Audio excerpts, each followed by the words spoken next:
Hello guys, welcome back to my channel. আপনাদের জন্য আবার একটি নতুন আপডেট নিয়ে এসেছি। 100 দিনের কাজের টাকা প্রাপকের সংখ্যা বাড়ছে। অতিরিক্ত সময় চেয়ে নিল মুখ্যমন্ত্রী মমতা। গত 3 ফেব্রুয়ারি রেড রোডের ধর্না মঞ্চ থেকে মমতা বললেন, 21 লক্ষ মানুষের 100 দিনের কাজের মজুরি যদি কেন্দ্র মেটায় ভালো, তা না হলে রাজ্য আর কেন্দ্র সরকারের মুখাপেক্ষী হয়ে থাকবে না। মানুষের প্রাপ্য টাকা মেটাবে নবান্নই।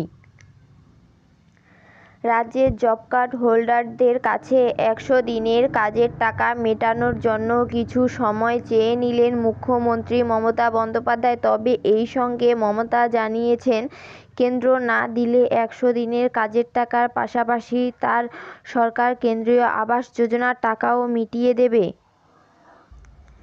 100 দিনের কাজের টাকা আগামী 21 ফেব্রুয়ারি রাজ্যের 21 লক্ষ জব কার্ড হোল্ডারদের অ্যাকাউন্টে সরাসরি পাঠিয়ে দেওয়ার প্রতিশ্রুতি দিয়েছিলেন মমতা। কিন্তু বৃহস্পতিবার তিনি বললেন, আমি 21 ফেব্রুয়ারি টাকা দেব বলেছিলাম, কিন্তু আরও কিছুদিন সময় লাগবে, কারণ সমীক্ষা করে দেখা গিয়েছে প্রাপ্য জব কার্ড হোল্ডারদের সংখ্যা 21 লক্ষ নয়। মমতা জানালো, সমীক্ষা দেখা গিয়েছে এই সংখ্যায় বেড়েছে 28,50,000 হয়েছে।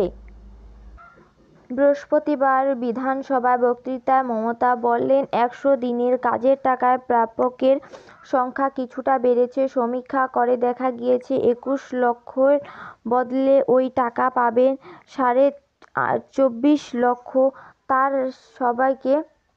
তাদের সবাইকে টাকা দিতে আরও অর্থের দরকার। রাজ্য সরকারের সেই ব্যবস্থা করতে কিছুটা সময় লাগবে। তাই 21 ফেব্রুয়ারির বদলে 1 মার্চ থেকে টাকা দেওয়া শুরু হবে। তবে 100 দিনের কাজের টাকা মেটাতে অতিরিক্ত সময় চাওয়ার পাশাপাশি মুখ্যমন্ত্রী নতুন একটি ঘোষণাও করেছেন। বৃহস্পতিবার বিধানসভায় তিনি বললেন, আবাস প্রকল্পে টাকা বন্ধ রয়েছে, তাও আমরা দেব। মমতা আরও বলেছেন, আবাস যোজনার অধীনে থাকা 11 লক্ষ মানুষের টাকা বন্ধ রয়েছে।